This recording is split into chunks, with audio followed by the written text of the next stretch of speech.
자, 이번 시간에는 법률의 및 종류에 대해서 같이 살펴보도록 하겠습니다. 148페이지 보시면 되겠습니다. 자, 우리가 토지 매매 계약을 A하고 B하고 계약 체결했다 이렇게 가정을 하고 들어가 볼게요. A가 토지 매도자, B가 토지 매수자. 그럼 매도자는 토지를 넘겨주고 매수자는 돈을 주면 되죠. 이때 이 매매 계약이 사기로 판명났어요. 매도인의 사기였더라. 그러면 B가 어떻게 하죠? 계약을 매매 계약했던 걸 어떻게 하죠? 취소시켜 버리죠. 취소를 하는 거는 누가요? B가 사기당한 사람이요.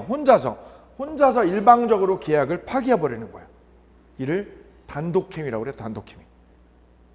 매매는요. 둘이 하는 거죠. 둘이 하니까 계약이라고 그래요. 근데 취소하는 거는요. 계약을 뭐 하는 거? 취소하는 거는 혼자서 하죠. 혼자서 하니 이를 계약과 구별지어서 단독행위라고 부른다. 그럼 취소만 있느냐? 아니죠. 해제도 있어요. 해제는 언제 하는 거냐면 가령 둘이 토지 매매 계약이 체결된 뒤에 매수자 B가 잔금을 불이행했다. 그때 매도인이 계약을 어떻게 하죠? 일방적으로 파기하죠. 이를 계약 해제라고 해요. 그리고 계약 해제도 단독행위에 들어가요. 해제를 하게 된 원인은 뭐죠? 계약 불이행이라고 합니다. 계약 불이행 또는 채무 불이행. 우리 계약법에서 공부를 하고 왔어요. 하고 와서 이쪽이 굉장히 부드럽고 쉬워요. 계약 해제의 원인은 뭐라고 그러죠? 채무 불이행이 있을 때. 그럼 계약이 해제가 되면 계약이 된 거는 만약에 3월 1일이다. 계약서 쓴 거는 3월 1일이고요. 계약 해제한 거는 6월 1일이다. 해볼까요? 그럼 이 계약이 해제가 되면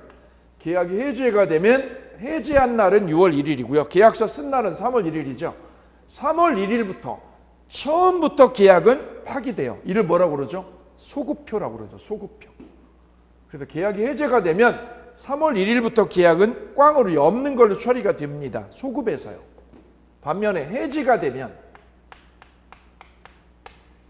해지라는 거는요. 내가 임대를 주었다. 세입자한테 부동산을. 근데 임대료를 계속 밀리더라. 임대료를 석 달 동안 밀리더라. 그래서 계약을 파기한다고 통보해버렸다. 내가 일방적으로. 그럼 계약은 언제부터요? 그날부터.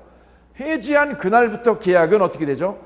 장래를 향해서 계약은 꽝이 되죠. 이를 해지라고 그러죠. 해지는 뭐라고 그래요? 장래효. 이때부터 계약은 꽝으로 되는 거예요. 꽝으로. 그래서 이 시점을 기준으로 계약 파기한 날을 기준으로 이렇게 나눠지게 되죠. 해제가 되면 이때부터 언제로요? 계약일로 소급한다. 계약서 쓴 날로 뭐 하게 돼요? 소급해서 꽝이 돼요. 소급해서 꽝이 되면 이를 뭐라고 그래요? 해제라고 그래요. 해제. 매매 계약을 해제했다. 매매 계약을. 근데 해지는 오늘 해지를 했다. 그럼 언제로요? 장래를 향해서 뭐가 돼요? 꽝이 되죠. 꽝이 되는 걸 뭐라고 그래요? 해지라고 그래요. 해지. 임대차 계약을 해지를 해버렸다. 임대료 안 내가지고. 그래서 해제와 해지는 개념상 다르더라. 해제는 소급합니다. 오늘 해제가 되면 계약서 쓴 날로 소급하죠. 해지는 오늘부터 언제로? 장래를 향해서 계약이 없는 걸로 되죠. 네, 이렇게 두 개가 개념상 구별이 되더라. 해제와 해지가 다르더라. 이걸 꼭 챙겨가시면 좋고요. 이건 계약법에서 훑고 왔기 때문에 민법 총칙을 쉽게 치고 나갈 수가 있겠습니다. 그래서 해제 그리고 해지를 구별해 주시고요. 조심할 거는 이 단독행위에 상대방 없는 거하고 상대방이 있는 게 있어요. 이렇게 해제는 A가 상대방을 향해서 A가 상대방에 대해서 해제 통보를 하는 거예요. 너 왜 잔금 안 줘? 이 매매계약 잔금을 왜 안 주냐고 이렇게 해제 통보를 얘가 하죠. 이렇게 해요. 그때 상대방이 이렇게 있단 말이죠. 상대방이 해제를 할 때 상대방이 존재하죠. 이를 상대방 있는 단독행위라고 그래요. 상대방 있는 단독행위. 해제나 취소는.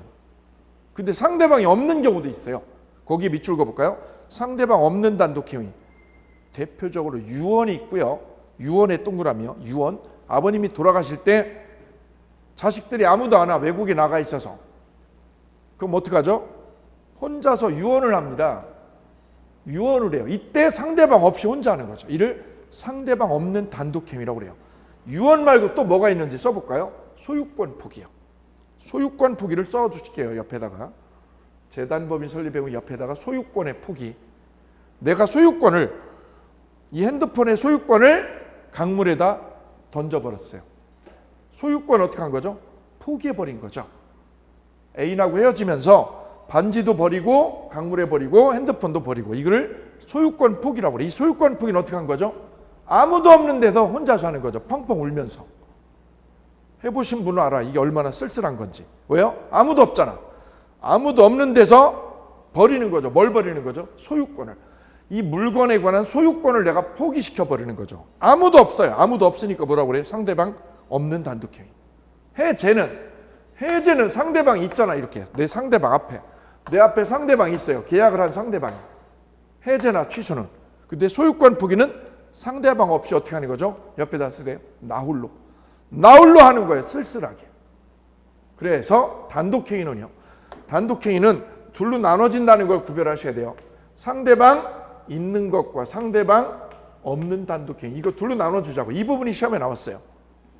해제나 취소는 상대방 없는 단독행위와 있는 단독행위. 상대방 있는 단독행위라는 거. 이거 시험 문제 포인트 잡으실게요. 두 번째. 맨 밑에 보면 6번에요. 사전보다 쉬운 용어 설명에 6번에 보면 합의해제라고 나와 있어요. 우리가 해제하고요. 뭐하고요? 합의해제가 다르다.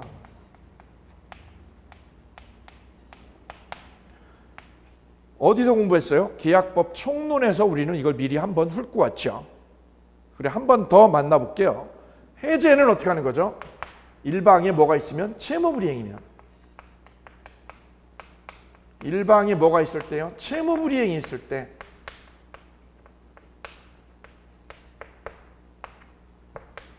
일방에 채무불이행이 있게 되면 일방적으로 계약을 파기하는 거예요.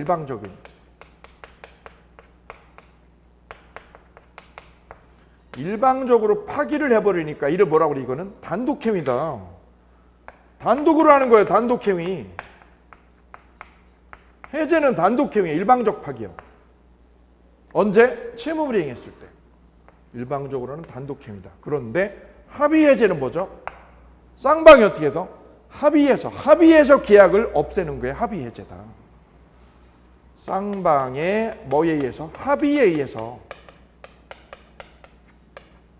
합의로 계약을 파기하는 거죠. 계약을 파기하는 거. 이거는 뭐죠? 계약이다. 계약. 그래서 해제와 합의해제는 뭐다? 완전 다르다. 이거는. 시험 문제. 해제는 단독행위. 합의해제는 계약이다. 이거 구별을 하고 시험에 나왔어요. 19회 시험에. 다음 중 단독행위야. 단독행위가 아닌 놈을 골라라. 그럼 합의해제. 이거는 계약이지. 계약. 합의해제 예를 들어볼까요? 제가 토지를 A가 가지고 있는 토지를 제가 10억에 사기로 계약을 했어요. 몇 년 전에. 매매 계약을 했어요. 10억에. 계약금 넣고 중도금까지 들어왔어요. 그래서 잔금 넣으려고 그랬더니 매도인이 쫓아왔어요. 매도인이 쫓아와가지고 저한테 그러는 거죠. 뭐라고요? 제가요 2억을 더 올려줄 테니까 2억 더 줄 테니까 계약 없는 걸로 해주세요. 라고 제안이 왔어요. 제안이. 내가 2억 더 줄 테니까 계약 없는 걸로 물려달라고. 왜냐하면 이분이요. 여기 오래 사셨던 분인데 이걸 팔고 다른 데로요. 다른 데 땅을 사가지고 거기서 농사를 짓고 노후를 보낼 계획이었는데 그 땅 계약이 결렬된 거예요. 갈 데가 없어지는 거죠. 이걸 제가 매입해버리면. 제가 가져와 버리면 이분이 갈 데가 없어지는 거죠. 그러니까 이분이 저한테, 매수자인 저한테 다시 역제의를 한 거죠. 우리 계약 없는 걸로 하고 2억을 다 얹어줄 테니 없는 걸로 해달라. 이를 뭐라고 그래요? 합의해제. 합의해제의 청약이라고 그래요. 청약을 한 거예요. 2억 더 얹어줄 테니 우리 없는 걸로 해주세요. 그때 제가 뭐라고요? 오케이 하면 뭐가 되는 거예요? 합의해제의 승낙이 되는 거지. 오케이. 그러면 이거는 뭐에 의해서? 쌍방의 뭐에 의해서? 합의에 의해서 계약이 파기되는 겁니다. 이 해제와 결정적으로 다르죠. 일방적으로 하는데 여기는 합의로 하죠. 합의로. 우리 실무에서는 이런 형태의 계약을 많이 써요. 합의해제를. 계약했다가 물려달라고. 특히 여자분들이 많이 있을 거예요. 여자분들이. 어떻게 해요? 백화점에 간다. 그리고 옷을 어떻게 한다? 고른다. 옷 고를 때 보면 기가 막힙니다. 그 매니저들이요. 그죠? 딱 오면 설레발을 쳐요. 어우, 그 옷은요. 먼저 딱 입어보라고 그러고 딱 입는 순간에 이미 말려 들어갔어요. 그 옷은 사모님을 위해서 태어난 옷이에요. 이렇게 딱 던져버리죠. 그 순간 흔들려요. 입고 나오잖아요. 계산하고. 집에 와서 보면 이게 정말 아니야. 그런 경험 있으시죠? 그래서 다음날 옷을 들고 가죠. 가가지고 어떻게 해요? 물려주세요라고 청약을 하죠. 청약을. 그때 매니저가 안 돼. 반품해드릴게요. 라고 승낙을 하면 우리는 이를 뭐라고 그러죠? 합의하에 내가 구매한 옷을 해제 처리했다. 합의해제라고 그런다. 합의해제. 백화점에서 구입한 옷을 뭐 하는 거? 반품해서 합의로 없애는 거. 합의로 파기시키는 거. 우리가 많이 쓰는 형태의 거래가 이 형태입니다. 그래서 해제와 합의해제는 다르다. 구별하고 갈게요. 그래서 두 가지 개념을 여기다 정리하고 갑니다. 단독행위와 계약은 다르다. 단독행위에 두 종류가 있다는 거 기억하셔야죠. 상대방 있는 거하고 없는 거 특히 기억하실게요. 다음 법률행위 종류의 두 번째죠. 두 번째, 세 번째 이건 쉽습니다. 아주 간단하게 치고 나갈 수가 있겠습니다. 두 번째 보실게요. 불효식과 요식이죠. 불효식 할 때 불효식은 뭔가요? 방식이 불필요한 거예요. 방식이 불필요한 게 불효식. 반대로요. 방식이 뭐하면? 필요하면 요식이라고 그래요. 근데 우리 민법은 불효식이 원칙이라는 거죠. 불효식이 원칙. 요식이 아니라 뭐가 원칙? 불효식이 원칙이다. 이거 꼭 기억하실게요. 읽어볼게요. 방식에 아무런 제한이 없는 것, 민법의 원칙이다. 주의할 거 보실게요. 주의. 매매나 임대차 계약할 때 계약서를 작성하지 않은 계약. 이것도 유효다. 이상하잖아요? 우리가 부동산 매매할 때는 뭐 하죠? 매매 계약서 쓰죠. 근데 여기 뭐라고 돼 있죠? 계약서를 작성하지 않은 거 이상하죠? 계약서를 쓰지 않은 계약도 무효, 유효? 유효라는데요. 유효 이상하죠? 이상한 게 시험 문제예요. 우리 실무에서 일상생활에서는 계약서를 쓰거든요. 계약서 안 쓰는 거는 무효가 아니에요. 왜요? 우리 민법은 불효식이 원칙이에요. 방식이 필요 없어요. 구두계약도 되는 거예요. 그럼 계약서를 왜 자꾸 부동산 계약할 때는 계약서라고 하고 계약서 쓰는 걸 강요할까요? 바로 증거 자료를 남겨두기 위해서입니다. 당신과 내가 이 금액에 매매 계약을 했다라는 뭐죠? 증거죠. 증거를 확보하려고 계약서 하는 거예요. 그럼 이론상으로 어때요? 법 이론상으로 계약서를 안 쓰고 해도 되는 거예요. 저는 저희 랜드프로에 지금 강의를 하고 있지만 작년까지는 계약서가 없었어요. 계약서 없이도 얼마든지 계약은 해요. 그 말은 계약서를 쓰지 않는다는 건 뭘까요? 회사하고 나하고는 신뢰가 있다는 거죠. 신뢰가 충분하면 계약서 쓰지 않는 거예요. 계약서 요구할 때는 뭐죠? 내가 그대를 믿지 못해. 내가 당신을 믿을 수 없어. 믿을 수 없을 때 바로 뭐를 요구하죠? 우리는 계약서라는 증거를 확보하게 됩니다. 그래서 우리 현실과 이론이 살짝 다르다는 거 머릿속에 저장하실게요. 우리 민법은 요식이 아니라 뭐가요? 불요식을 원칙으로 삼는다는 거 꼭 기억하실게요. 계약서 써야 돼요? 안 써도 돼요. 매매도 임대차도 계약서 없어도 돼요. 저 아침에 우유 사러 갈 때, 커피 사러 갈 때 계약서 안 쓰거든요. 안 쓰잖아요. 그죠? 전철 탈 때 계약서 안 쓰잖아요. 계약서 안 쓰는 게 원칙이에요, 우리 민법에. 다음, 유상하고 무상이에요. 유상은 대가 출연하는 게 유상이죠. 내가 집 살 때 돈 내죠, 유상. 임대차로 세워둘 때도 월세 내죠, 유상. 무상은 뭐죠? 대가 출연 없는 거, 공짜죠, 공짜. 증여, 공짜죠. 사용대차, 공짜죠. 이 정도 보시면 되겠습니다. 다음 중요한 거는 4번입니다. 채권행위와 물권행위. 자, 법률행위 종류를 제가 지금 설명하고 있는데 시험에 출제 비율이 있어. 출제 비율이 똑같지가 않아요. 단독행위하고 계약 있죠. 여긴 별 하나라면 불요식과 요식은 시험에 나온 게 30회 중에 30번 중에 한 번이에요. 유상, 무상도 무상, 무상은 정답으로 나온 적이 없어요. 그런데 채권행위하고 물권행위는 우리 시험에 정답으로 나온 게 많다는 거죠. 그래서 이 부분은 별 3개예요. 그래서 중요도가 달라야 돼요. 공부도 달라야 돼요. 여기 한 번 보면 여기 3번 보셔야 돼요. 왜요? 출제 비율이, 출제 난이도가 달라지기 때문입니다.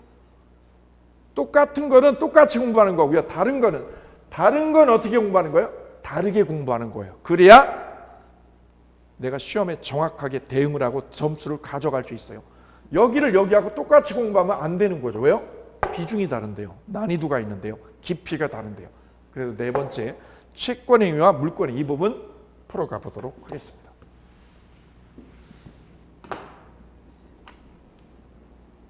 자, 이 부분은 우리가 매매 계약이 이루어지는 과정을 통해서 이해를 하면 쉬울 텐데요. 한번 볼까요? 아파트 매매 계약을 3월 1일 날 했어요. 해볼까요? 매도자 A. 압구정 아파트를 매수자 B하고 매매 계약이 체결되었더라. 언제죠? 3월 1일입니다. 저 그림에 있어요.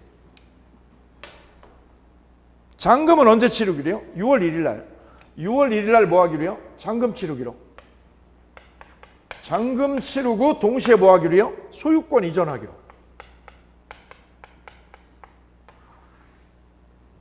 그러면 매매하기로 약속한 날, 아파트를 매수자한테 넘겨주기로 약속한 날은 언제죠? 3월 1일. 등기를 넘겨주기로 한 거는 6월 1일입니다. 그럼 여기서 질문 드릴게요. 매매는 어느 게 매매인가요? 이걸 매매라고 그럴까요? 이걸 매매라고 그럴까요? 우리는 한글 사전에 보면 물건을 사고 파는 거를 매매라고 한단 말이죠. 근데 그거는 법률적인 정의가 아니에요. 법률적인 정의의 매매는 이렇게 이해하셔야 정확합니다. 우리는 계약법을 보고 온 이유가 바로 이것 때문이에요. 계약법에서 매매를 우리는 보고 왔어요. 매매란 민법 563조에 이렇게 정의합니다. 일방이요, 재산권을 이전하기로 약속을 하고, 약정하고요. 재산권이죠. 재산권을 이전하기로 뭐하고? 약정하고, 반대편에서 뭐하기로요? 돈을요, 대금을 지급하기로 뭐 할 때요? 약정할 때 효력이 생긴다, 이렇게 돼 있어요. 따라서 매매는 등기를 이전하는 게 매매가 아니에요. 약정할 때 되는 거예요. 약정이 뭔가요? 약속할 때. 약정이라고 쓰고 뭐라고요? 약속이라고 읽는다. 약속. 내가 집을 6월 1일 날 넘겨줄게. 넘겨주기로 뭐 할 때요? 약속할 때 매매가 이루어진 거지. 등기를 이전하는 거는 약속한 게 아니라 처분행위를 한 거예요. 따라서요, 매매와 등기를 이전하는 처분행위는 전혀 별개라는 거예요. 이 매도자가 아파트를 매수자에게 처분해버린 게 바로 6월 1일인 거예요. 등기를 넘겨준다. 언제? 잔금 치르면서. 잔금 받으면 등기 이전한다. 이걸 뭐라고 그러죠? 처분행위를 했다. 다른 말로 뭐라고 그래요? 물권 행위를 했다고 그래요. 물권을 넘겼다니까. 그래서 처분행위 했다. 물권행위 했다.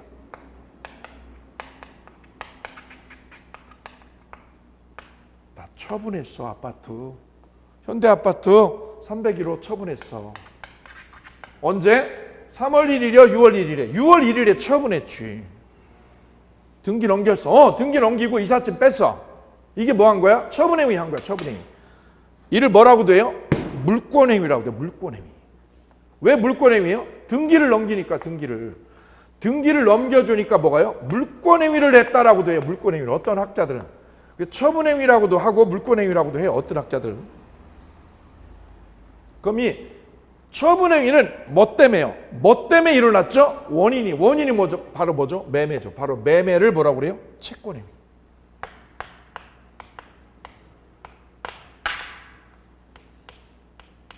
여기 또 왜 채권행위라고 그랬을까요? 자, 여기 볼까요? 아파트를 A가 얘한테 팔기로 하면 여기 볼까요? 매도인은 아파트 소유권을 넘겨줘야 될 뭐가 생겨요? 의무가 생기죠. 아파트 줘야 될 뭐가 생겨요? 이전해줄. 아파트를 이전해줄 뭐가 생겨요? 의무가 생기죠. 의무가 생기니까 뭐래요? 채무가 생겼어. 채무가. 반대로 뭐가 생겨요? 돈이죠. 돈 받을 거 생기죠. 돈 받아야지. 파는 이유, 내가 현대아파트를 파는 이유는 뭘요? 돈을요. 돈을 받으려고. 대금이죠. 대금 지급할, 대금 받을, 대금을 지급받을 뭐가 생겨요? 채권이 생겨요. 채권이. 그래서 매매라는 약속을 하면, 약속을 하면 바로 뭐가 생겨요? 채권이 생기니까 이거를 채권행위라고 그래요. 나 채권 생겼어. 돈 받을 거 생겼어. 30억. 언제? 3월 1일 날. 채권만 생겨? 아니야. 나 채무도 생겨. 무슨 채무가? 아파트를 넘겨줄 채무, 의무가 생겼어. 그래서 매매라는 계약을 하면, 매매라는 계약을 다른 말로 뭐라고 그래요? 약정이라고 그런다. 약정. 매매라는 계약을 했다, 약정을 했다. 다른 말로요? 약속을 했어. 약속을 하면 뭐가 생겨요? 채권도 생기고 의무도 생겨요. 그래서 매매를 뭐라고 그래요? 채권행위라고도 하고 의무부담행위라고도 부르게 된 거예요. 명백하셨죠? 독일에서는 채권행위, 스위스에서는 채무부담행위. 왜요? 채무를 부담했으니까. 언제? 매매 약속한 날. 그래서 앞으로 매매 계약, 그러면 매매 계약을 뭐라고 그래요? 채권행위 또는 의무부담행위라고 부른다. 오케이, 짱. 그러면 등기를 넘겨준 건 뭐라고 그런다? 처분행위라고 그런다. 왜? 집을 처분해버렸잖아. 언제요? 6월 1일. 그러면 이걸 구별할 때 결정적으로 중요한 게 뭐냐? 이 매매라는 약속을 할 때는, 매매라는 거는 언제요? 약속하면 되는 거고, 이건 뭐라는 거? 등기를 넘겨주는 거란 말이죠. 성질이 다르네요. 야, 이건 약속만 하면 되는 거야. 약속. 약정, 합의. 같은 거예요. 그럼 약속할 때하고 등기를 이전하는 거는 성질이 다르죠. 전혀 다르구만. 그럼 등기를 이전할 때는 이 등기를 이전하는 게 바로 무슨 행위? 처분행위라고 그랬죠. 처분을 했어. 내 집을 얘한테 처분해서 줬어. 그리고 짐 빼버렸어. 오늘 6월 1일 날 뺐죠. 그러면 등기를 넘겨주기 위해서는 뭐가 필요해요? 처분권이 필요해요. 처분권이 꼭 필요하다 이거지. 왜요? 등기를 넘겨주고 이사를 가야 되니까. 그래서 처분권이 필요한 처분행위는 처분권이 없는 사람, 뭐가 없는 사람? 처분권, 소유권이죠. 처분권 없는 사람, 처분권이라는 소유권 없는 자가 등기를 넘겨주는 거는 못하는 거예요. 처분행위를 할 수 없는 거지. 처분권 없는 자가 뭐하면 처분행위를 했다? 그거 무효다. 처분행위는 유효다, 무효다? 이거는 무효야. 할 수 없는 거야. 무효. 왜? 처분권이 없는 사람이 저지른 거잖아. 야, 등기를 줘야 되는데 얘가 처분권 없어? 그거 무효야, 무효. 그래, 같이 읽어볼게요. 뭐가 없는 사람? 처분권 없는 자가 뭐한 거? 처분행위를 하면 그건 유효, 무효? 무효다. 시험 문제. 야, 등기를 넘겨주려면 권한이 있어야 될 거 아니야. 처분권이 필요해. 등기 이전해야 되니까. 그런데 매매라는 건 언제 이루어지는 거예요? 약정하면 되는 거죠. 약정. 그 매매라는 약정은요. 약정만 하면 되는 거지. 약속. 그럼 한국에 있는 내가 북한에 있는 김정은이요. 김정은이 스위스에 사놓은 별장을 내가 어떻게 하기로? 사기로 하는 계약, 매매하기로 하는 계약 할 수 있을까 없을까? 잘 생각하셔야죠. 보통 매매는 어떤 거예요? 내 걸 매수한테 판단 말이죠. 그런데 지금 보신 것처럼 이론상으로 어때? 이론상으로 매매라는 건 뭐죠? 약속하면 되는 거예요. 약속. 그러면 매도자가 매도하는 사람이 내 집이어야 돼요? 그럴 필요 없잖아요. 김정은이 것도 주인 아닌 사람하고 계약할 수 있는 거야. 그걸 넘겨주고 못 주고는 별개 문제예요. 나중에 넘겨주냐 못 주냐는 별개고 일단 계약은 어떻게 할 수 있어요? 약정은 할 수가 있는 거네. 그래서 제가 이런 얘기를 한 적 있죠. 매매를 공부할 때요. 계약법에서 아들이 지 건물이 아니라 아버지 건물을 매수인한테 팔겠다고 약속하는 거 될까요? 안 될까요? 가능하다. 논리상. 내가 6개월 뒤에 아빠 건데 내가 넘겨줄게. 못 주면 6개월 뒤에 못 넘겨주면 계약금 3배 물어줄게. 계약을 할 수 있는 거예요. 누구 거라도. 내 거 아닌 누구 거? 아버지 거를. 그래서 매매라는 약정을 뭐라고 그래요? 채권행위라고 그랬죠. 채권행위인 의무부담행위는 이 채권행위는 자기 소유 아니어도 돼요. 자기 소유 아닌 누구 소유? 타인 소유도 된다. 타인 소유. 타인 소유도 매매하는 거는 유효 이거? 유효라는 거다. 이 점이 결정적으로 차이점을 명백하게 보여주는 점. 이 점이 시험 타켓이 되겠습니다. 누구 소유? 타인 소유.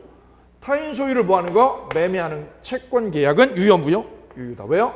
매매라는 게 언제 되는 거니까? 야, 약속하는 거잖아. 약속. 돼 안 돼? 되지. 남의 것도 아버지 것도 동생 것도 우리는 약속은 할 수 있어. 이행하고 못하고는 별개라고. 오케이. 그래서 채권행위와 처분행위를 구별 지어 주십시오라는 거죠. 이래도 이해가 안 되면 저는 한 발짝 더 들어가서 여러분 머릿속에 확실하게 부셔드립니다. 자, 채권행위와 이쪽에 있는 채권행위와 뭐하고요? 처분행위가 어떻게 다른지 더 극명하게 사례로 여러분 머릿속에 넣어드리겠습니다. 제가 중국집에 짜장면을 이렇게 주문을 합니다. 2시간 뒤에 짜장면 4그릇 그리고 탕수육 하나 보내주세요. 그럼 그쪽에서 중국집에서 전화를 받죠. 오케이요. 감사합니다 하죠. 주문 들어갔죠? 짜장면 4개, 탕수육 하나. 몇 시간 뒤에? 2시간 후에 아파트 301호로 배달해 주기로 합의가 됐어요. 그리고 2시간 뒤에는 짜장면이요. 짜장면이 배달원의 손에 의해서 아파트 301호에 배달이 이루어집니다. 족발도 마찬가지예요. 야간에 족발이 배달되어서 이렇게 집으로 이렇게 전달이 되죠. 이 과정을 채권행위와 처분행위로 연결지어서 정리해 드릴게요.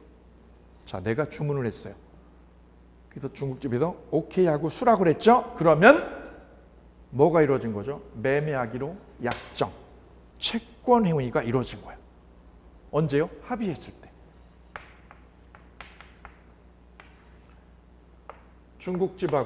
중국집하고 그 다음에 누구하고요? 소비자하고 매수자 간의 합의가 이루어졌습니다. 그러면 매수자는 중국집에 대해서 뭐가 생겨요? 채권이 생기죠. 채권. 어떤 채권? 짜장면, 탕수육 보내달라. 짜장면하고 탕수육을 보내달라. 족발 주문했으면 뭐를요? 족발 보내주셔. 족발 보내주셔, 짜장면 보내주셔라는 뭐가 생겨요? 채권이 생겨요.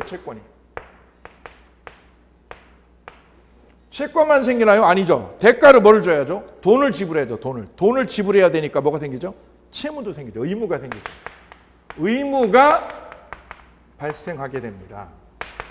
그래서 짜장면에 대한 주문을 하게 되면 채권도 생기고 의무도 생기는 이를 뭐라고 그러죠? 채권행위. 또는 뭐라고 그래요? 의무부담행위라고 불러준다. 그래서 짜장면 주문한 게 바로 채권행위예요. 2시간 뒤에. 2시간이 지난 뒤에 배달원이 짜장면과 탕수육을 우리 집에 배달시켜 줬어요. 배달시켜 주면 짜장면과 탕수육이 누구 손에? 매수자 손에 전달이 되죠. 전달이 되면 이 짜장면이 어떻게 된 거예요? 처분이 이루어진 거예요. 처분을 했다라는 거죠. 처분을 했다. 그래서 다른 거예요. 배달해 주기로 뭐 한 거? 약속한 거. 배달해 드리겠습니다라고 약속하죠. 약속하면 뭐가 생기고요? 채권이 생겨요. 의무도 생겨요. 배달해 주면 뭐 한 거예요? 짜장면과 탕수육과 족발을 처분한 거죠. 이를 무슨 행위? 처분행위라고 합니다. 그래, 앞으로는 우리는 이 두 개념을 확실히 뭐한다? 구별지어서 얘기해 주신다. 법학에서는 채권행위와 처분행위는 다르다. 해드릴게요라고 뭐 하는 거? 약속하는 거하고 배달해 주는 거, 처분행위는 개념상 별개라는 거. 확실하죠? 그래, 강의를 하는 거하고 공부를 하는 거하고 어떻게 다른지 제가 한번 정의를 내려볼까요? 강의를 하는 것, 그리고 뭐를 하는 것? 공부를 하는 것. 어떻게 다르냐면 이렇게 달라요.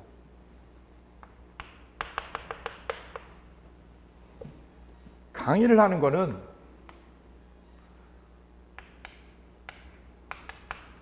내 머릿속에 있는 거죠. 내 머릿속에 있는 거를 누구 머릿속에? 타인의 머릿속에다 집어넣는 거예요. 내 머릿속의 것들을 누구 머릿속에? 다른 사람의 머릿속에다 이렇게 뭐하면 집어넣어주면 이걸 강의라고 해요. 거꾸로요. 공부를 하는 건 뭐예요? 남의 머릿속. 이 B라는 사람 입장에서 보면, 이 사람 입장에서 보면 그림을 그려볼까요?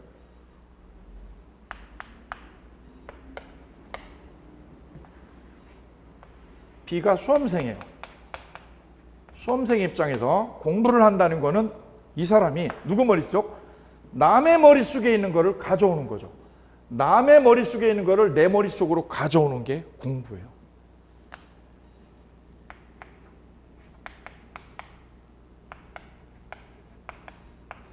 타인의 머릿속에 저장되어 있는 정보를 누구 머리로? 내 머리로 끌고 오는 거죠. 내 머리로 가져오는 과정. 이 과정을 뭐라고 그런다? 공부한다라고 그래요. 그래, 공부를 하는 거하고 강의를 하는 거는 방향이 정반대가 되는 거죠. 내 거를 남의 머릿속에 잘 정확하게 전달하는 일, 이게 강의라는 영역이라면 공부를 한다는 거는 남의 거죠. 남의 거를 내 머릿속에 체계적으로 논리적으로 잘 저장하는 일, 이게 공부죠. 어느 게 더 쉬울까요? 어느 게 더 어려울까요?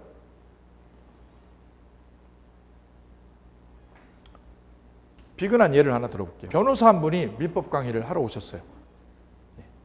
근데 그분이 실력은 출중하세요. 민법 실력 출중하죠. 이 책 내용 100% 아니 200% 알고 계실 거예요. 근데 그분은 내 머릿속에 많이 가지고 있어요. 내 머릿속에 많이 가지고 있는데 이쪽으로 뭐 하는 거? 남의 머릿속에 뭐 하는 거? 전달하는 능력이 없으신 거였어요. 전달이 안 되는 거예요.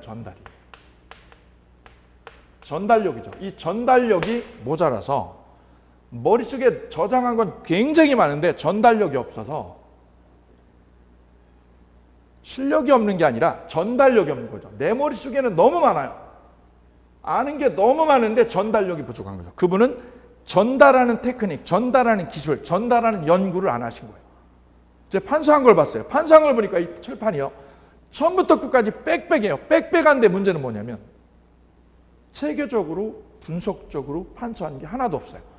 그냥 많이만 써놨어. 많이만. 빽빽하게 썼는데 일목요연하게 써있지 않더라는 거예요. 그거는 머릿속이 없는 게 아니라 머릿속에 너무 많은데 전달력이 너무 모자란 거죠.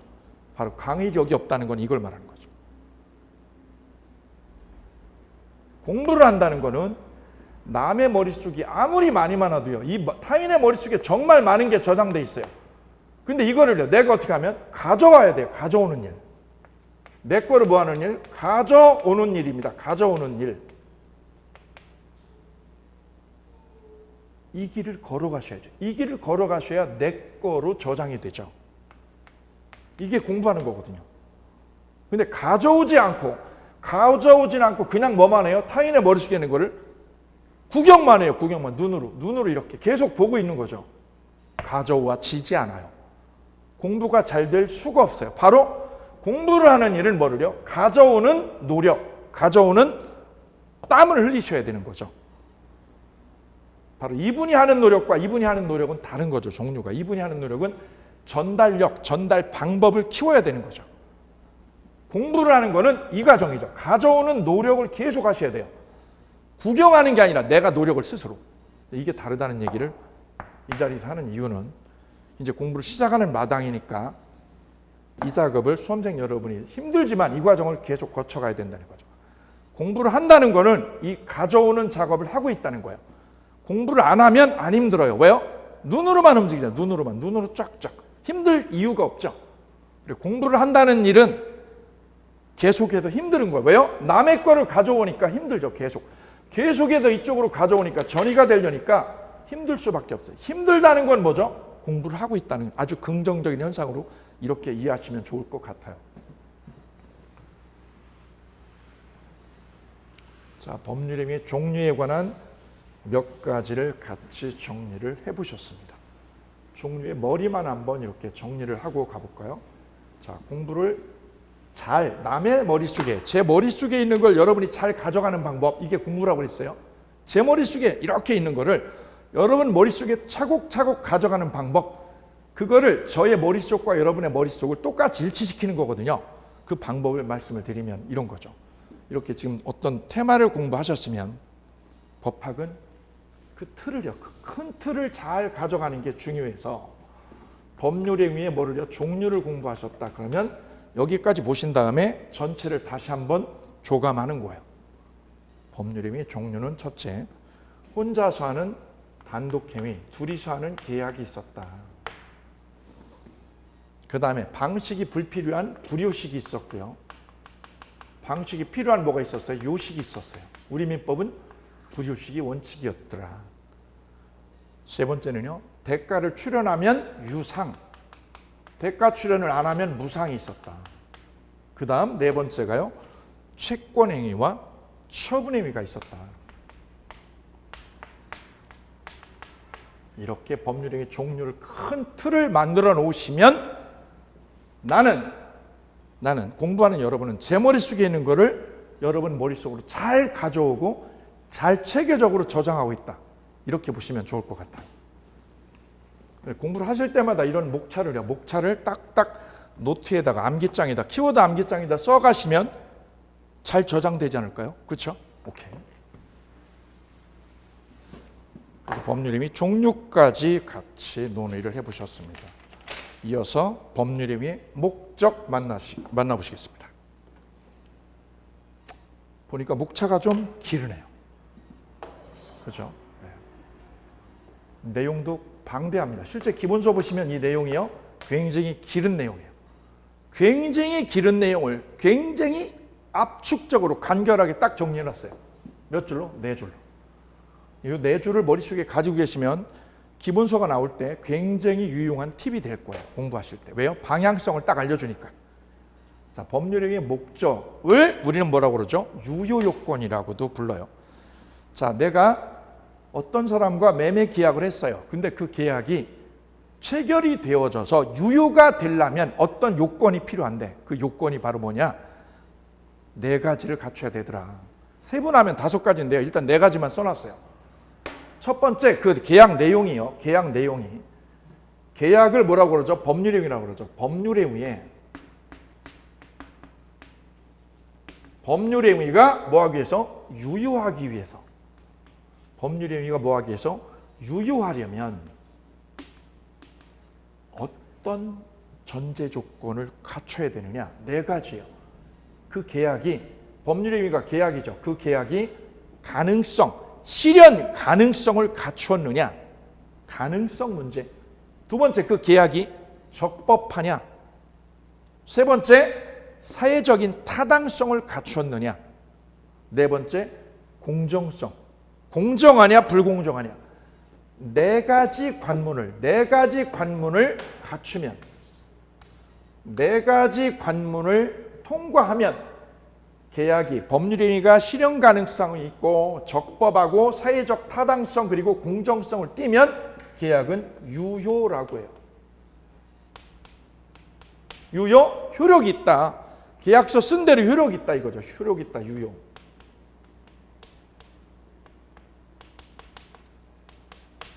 반대로 이 네 가지 중에서 어느 한 가지를 못 갖추면, 탈락하면 무효, 효력이 없다라고 해요.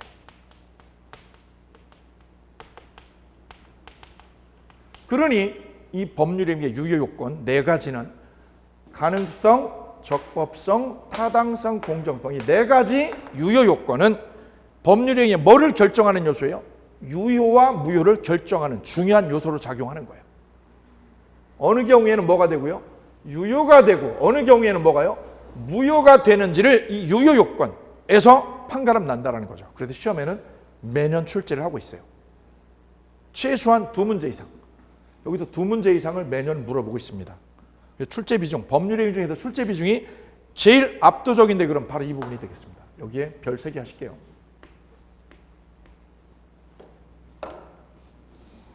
자, 그러면 첫 번째 주제, 법률행위 목적의 가능성, 실현 가능성에 대해서 살펴볼게요. 가능하다, 즉 내가 계약을 체결했는데 그 계약이 뭐라고요? 실현 가능성이 있는 거야 없는 거야, 이걸 따지는 거야. 하리수가 계약을 했어요. 애 낳으면, 아들을 낳아주면 50억을 받기로.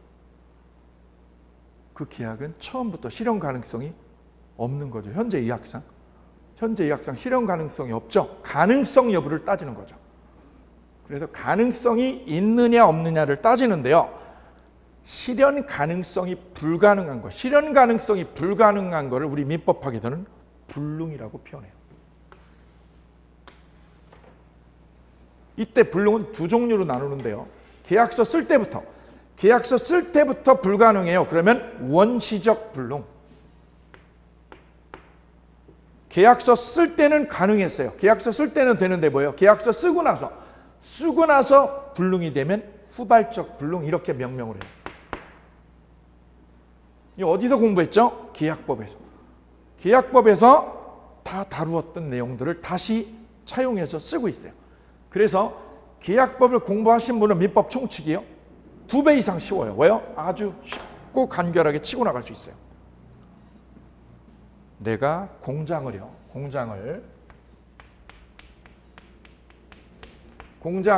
공장 2 두 개를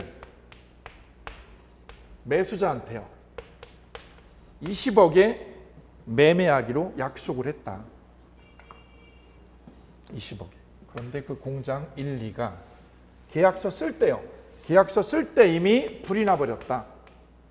1도 불나고 2도 불나고 둘 다 불났죠. 언제요? 계약서 쓸 때. 이를 뭐라고 그래요?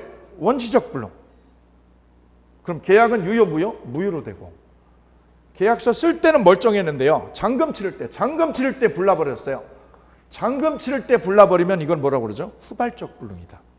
둘로 나누었죠. 그래서요, 불능은 2개로 쪼개진다는 거죠. 원시적 불능과 무슨 불능? 후발적 불능으로 쪼개집니다. 원시적 불능인 계약은 유효, 무효? 무효. 후발적 불능은 무효가 아니라 뭐죠? 유효라는 거죠. 이 부분이 시험 탁해요. 이때 후발적 불능은 다시 어떻게 나눴죠? 2개로 나누었어요. 자, 책 보실까요? 후발적 불능은 유효이고요. 매도인의 귀책 사유로, 이 공장이 누구요? 매도인이죠. 매도자. 매도인의 귀책 사유로 불이 나버렸다. 그러면 이를 우리는 채무불이행이라고 불렀어요. 불이 왜 났어? 네 잘못이잖아. 네 잘못으로 불이 났잖아. 이를 채무불이행. A의 뭐 때문에? 귀책 사유 때문에. A의 귀책 사유로 불능이 되면 채무불이행 책임이라고 그러죠. 근데 이 공장이 불이 나고 붕괴된 게 A도 B도 잘못이 없는 지진 때문이었다. 지진이나 태풍 때문이었다. A하고 B의 귀책 사유가 없죠. 없이 이게 지진으로 붕괴돼 버렸다. 이를 우리는 위험부담이다라고 공부를 했어요.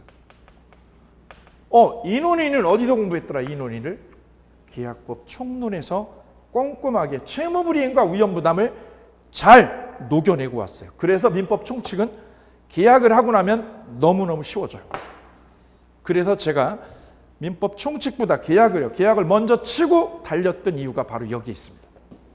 이제 명백해질 거예요. 왜 민법 총칙보다 계약을 먼저 하는 것이, 선행학습을 하는 것이 유리하고 좋은지. 그래서 공장이 불이 나서 불능이 된 걸 우리는 두 개로 나눠서 정리를 했습니다. 계약서 쓸 때부터 불이 났으면 원시적 불능. 계약서 쓰고 나서요. 계약서 쓰고 나서 공장이 불나거나 불능이 돼버리면 후발적 불능. 다시 후발적 불능은 두 가지 패턴으로 정리가 되더라. 채무불이행과 위험부담으로. 이 부분이 중요하다고 말씀드렸습니다. 자, 이 부분에 관한 논의 발표할게요. 그래서 계약이 실현 가능성이 있어야지 유효가 될 거 아니야. 실현 가능성이 있는 거야, 그 계약이. 가능성이 없으면 불능이라고 한다. 그 불능이 어떤 때는 무효, 어떤 때는 유효가 된다는 점 구별하실게요. 두 번째, 적법성 만나실게요. 법은 법대로 꼭 따라가줘야 되는 법 규정이 있습니다. 이를 강행법규 또는 강행규정이라고 해요. 법이 정한 대로 따르란 말이야. 법대로 하란 말이야. 이게 무슨 규정? 강행규정, 강행법규. 반대로요. 법대로 나 못 따라가겠어. 내 임의로 법하고 다르게 할 거야. 이를 임의법규. 법규는 두 종류의 법규가 있어요. 법대로 따라가야 되는 거 강행법규. 법대로 안 따라가고 내 임의로 해도 되는 거 임의법규. 두 종류가 있습니다. 그런데요. 물권법은 이제 우리가 다음 주에 공부하게 될 물권법은 대부분 강행법규로 구성되어져 있어요. 반면에 계약법은 임의법규로 구성되어져 있어요. 임의법규라는 말의 의미는 법대로 따르지 않고 내 임의로, 법하고 다르게 내 임의로 해도 되더라라는 의미죠. 그래서 법규를 두 개로 나누시려는 거죠. 강행법규와 임의법규 두 개로. 오케이, 여기에 동그라미 하실게요. 그리고 그 강행법규가 다시 효력규정하고 단속규정으로 찢어지는데 그 부분은 1월 달에 상세하게 정리를 해드릴게요. 다음 세 번째 주제가 이제 타당성입니다. 여기서 타당성의 의미하고 관련지어서 중요한 법조문이 민법 바로 103조가 되겠습니다. 민법 103조요. 103조는 시험의 출제 비중이 매우 높습니다. 그래서 법률행위 목적 중에서요. 목적이 시험 문제 2개 정도 출제가 되는데 매년 출제되는 한 문제가 바로 이 부분입니다. 103조하고 104조죠. 둘 중에 하나를 매년 시험 출제를 해요. 103조냐 104조냐. 개요를 먼저 말씀드릴게요. 103조의 개요를 말씀드리면 우리가 계약은 누가 하는 거죠? 둘이서 하는 거지. 계약자 A와 계약자 B가 둘이서 하는 거야. 이거 내가 하고 싶은 대로 하는 거죠. 왜요? 계약 자유가 보장되기 때문입니다. 야, 계약은 자유니까 내 마음대로 하는 거야, 내 마음대로. 근데 이 계약 자유를 최대한 보장하다 보니 어떤 문제가 생겼어요? 공공의 이익. 소위 사회 질서라는 거죠. 사회 질서. 자유를 최대한 보장하니까 이 개인들이 어떻게 해요? 자기의 이익만, 사익이라고 그러죠. 사익만 극대화시키고 어떤 이익? 공공의 이익을 깨뜨려 버리더라 이거죠. 이래서 법이 껴들었어요. 야, 자유 보장할게. 하는데 이 자유라는 게 무한정, 최대한 보장되는 게 아니야. 어디까지만 보장돼? 공공의 이익. 바로 이 공공의 이익을 깨뜨리지 않는 선, 그 선을 지키라는 거야. 공공의 이익, 소위 말해서 이걸 뭐라고 표현하냐면 사회질서죠. 소위 사회질서 또는 공서양속이라고도 해요. 독일에서는 공서양속, 사회질서를 깨뜨리거나 저해하지 않는 선에서만 계약 자유가 보장된다는 거예요. 따라서 103조는 바로 여기에 위치를 해요. 계약 네 마음대로 해, 네 마음대로. 왜? 자유니까. 근데 그 계약 자유가 무한정 보장되는 거야? 그것은 아니야. 뭐를요? 공공의 이익, 즉 사회 질서를 뭐하지 않는 범위, 깨뜨리거나 파괴하지 않는 선, 그 선에서만 계약 자유를 허용하겠다, 이런 뜻이에요. 그래서 만들어진 조문이 103조예요. 그래, 이렇게 하나 그림을 그려주시면 좋습니다. 계약 자유를 허용하되 어떤 선에서 사회 질서를 뭐하지 않는 범위, 깨뜨리지 않는 선, 이 선에서만 계약 자유를 허용해라, 이런 뜻입니다. 이게 바로 103조의 포지션, 위치예요. 그러면 내가 계약을 했는데 그 계약이 뭐를 깨뜨리는 거? 공공의 이익이나 사회 질서를 뭐하는 거? 깨뜨리는 계약이면 그 계약은 효력이 있다요, 효력이 없다요? 효력이 없다. 무효 처리해버립니다. 바로 여기에 103조가 위치한다는 거예요. 무조건 계약은 보장되는 게 아니에요. 어떤 선에서? 사회 질서를 뭐하지 않는 범위? 위반하지 않을 때. 위반할 때, 위반 안 할 때, 위반 안 할 때. 위반 안 하는 선에서, 이 선에서 계약 자유가 허용되는 거예요. 사회 질서를 위반하지 않는 선, 이 선을 지켜야지만 계약 자유가 허용되는 거죠. 이걸 어겨버리면, 사회 질서를 뭐하면? 위반하면 선을 넘은 거죠. 선을 넘어버리면 법은 껴들어서 무효해버려요. 무효로 처리해버려요. 오케이. 바로 103조의 위치, 포지션에 대해서 이해가 되셨으리라고 믿습니다. 자, 가볼까요? 법조문 103조. 별세기 할게요. 선량한 풍속, 소위 뭐라고 그래요? 이걸 미풍양속이나 공소양속이라고 그래요. 써볼게요. 미풍양속, 공소양속. 미풍양속이라고도 한다. 또는 뭐라고 그런다? 공소양속이라고도 한다.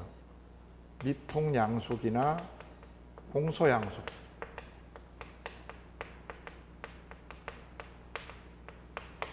선량한 풍속, 기타 무슨 질서에? 사회 질서에. 사회 질서에 위반의 동그라미야. 위반한 사항을 내용으로 하는 법률 행위는 절대적 무효다. 절대적 무효. 그럼 103조는 뭐를 규제하는 거예요? 내용을 규제하는 거예요. 계약 자유는 주되 뭐를 규제하는 거다? 계약의 내용을요. 쓰세요. 내용 규제다. 내용 규제. 그 내용이요. 내용이 뭐에 위반되면? 사회 질서에 위반되면 법적으로 무효다. 법이 부하지 않는다는 거죠. 읽어볼게요. 입법 취지 1번. 계약자에게 자유는 보장하되 계약의 내용이 뭐하거나 문란하거나 사회 질서를 뭐라고 그래요? 공공의 공익이거나 사회 질서를 미풍양속이거나 이걸 뭐하면?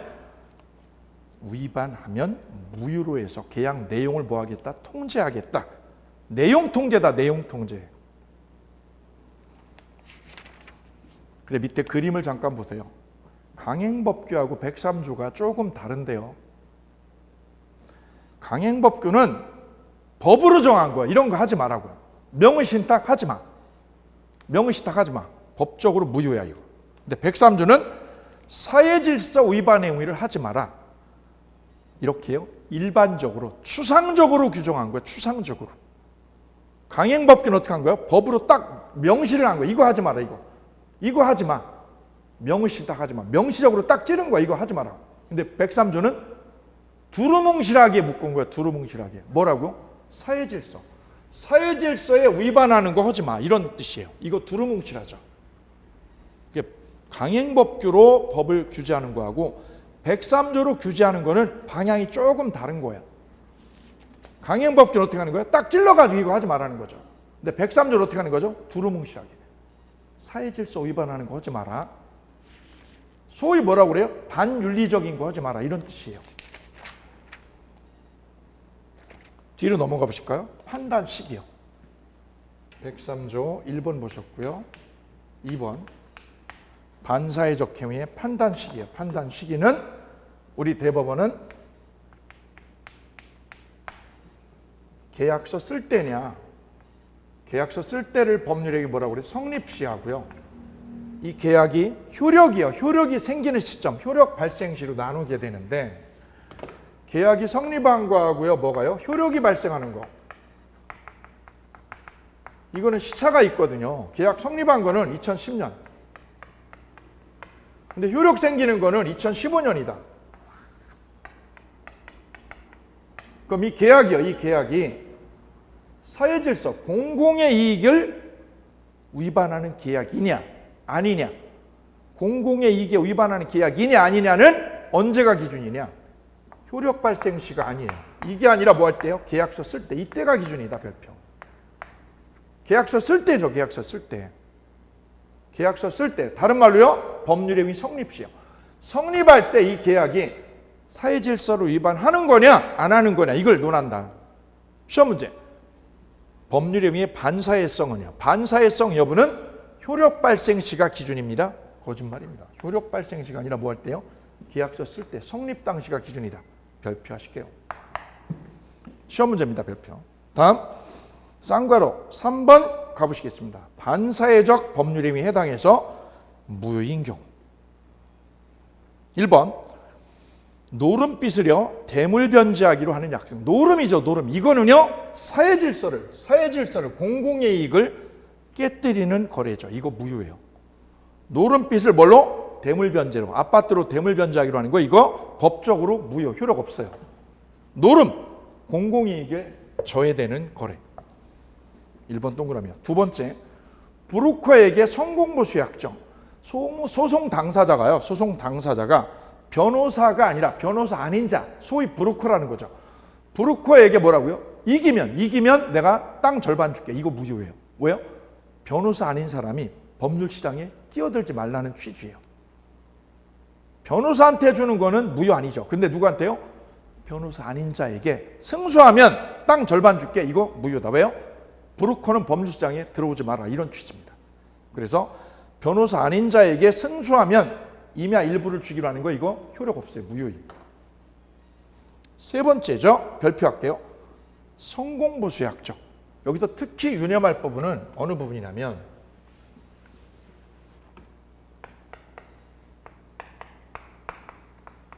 이 성공보수에 대해서 민사권하고 형사권을 달리하고 있습니다. 민사사건 그리고 형사사건을 우리 대법원은 달리해요. 민사사건은 성공보수를 얼마든지 해도 된다는 거예요. 민사사건에서 성공보수 약정 이거 유효해요. 근데 형사사건에서만 유독 무효로 처리합니다. 우리 대법원이요. 종전에는 민사사건과 형사사건을 어떻게 했어요? 구별하지 않고 둘 다 법적으로 유효로 인정했어요.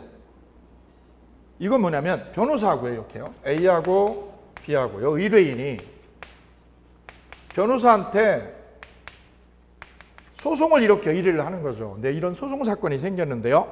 이 소송 사건에 변론을 해주세요. 그래서 뭐하면 승소하면 내가 1억을 드리겠어요. 아니면 땅을 주겠어요. 이런 형태의 거래가 바로 성공보수 약정인데 이거를 우리 대법원이 규제를 하는 거죠. 어떻게 해요? 민사사건은 해도 된다는 거죠. 근데 뭐만? 형사사건은 유독 무효라는 거예요. 왜냐? 왜 형사사건만 유독 무효냐? 이 형사사건까지도 유효로 해버리면 이기기 위해서, 이 변호사가 이기기 위해서 어떻게 하죠? 판사하고 결탁을 하죠. 결탁을 해요. 그래서 재판의 결과가 뭐에 의해서? 금품에 의해서 돈을 수수할 거 아니에요. 청탁을 해서 판결의 결과를 돌릴 수 있어요. 돈에 의해서. 이런 거를 규제하고 통제하기 위해서 형사사건에서는 성공보수 약정을 법적으로 무효 처리하고 있습니다. 지금. 그래서 민사, 형사 가리지 않는 게 아니라 뭐만? 형사사건에서만 성공보수를 우리 대법원은 무효 처리한다는 거. 여기 별표하실게요. 전원합의체입니다. 그리고 네 번째 보면 일부 일처자에 반하는 첩계약. 첩계약은 배우자 있는 사람이 첩하고 불륜관계를 지속하면 그 대가를 주기로 하는 거야. 그리고 어떤 남자분이 이렇게요. 회장님이 배우자가 있죠. 이렇게 배우자. B라고 하는 처가 있죠. 있는데 누구를요? 젊은 처자를 불륜관계 지속을 목적으로 하는 계약, 이게 첩계약이죠. 이런 형태의 계약은 우리 공공질서, 공공의 이익이나 사회질서를 깨뜨리는 거죠. 그래 이건 무효다. 그래서 회장님이 첩에게 이렇게 불륜관계를 유지하면 내가 10억을 주겠다. 이런 계약 법적으로 이거 무효예요, 무효. 그럼 이 계약이 무효니까요. 이 계약이 무효니까 이 첩은요. 첩은 회장님한테 뭐라고요? 내가 불륜관계 지속을 했으니까 돈을 주세요. 돈을 달라고 할 뭐가요? 권리가 없는 거예요. 왜요? 이 계약 자체가 무효기 때문에. 그 무효로 된 이유는 사회질서, 공공의 이익을 깨뜨리는 계약이기 때문이다. 그럼 회장님은 돈을 줘야 될 뭐가요? 의무가 없어요. 의무가 없어. 왜요? 이 계약 자체가 법적으로 효력이 없는 무효인 계약이기 때문입니다. 그래도 우리 대법원은 첩계약을 이렇게 배우자 있는 자가 불륜관계를 내용으로 하는 첩계약은 무효로 처리하고 있다는 거예요.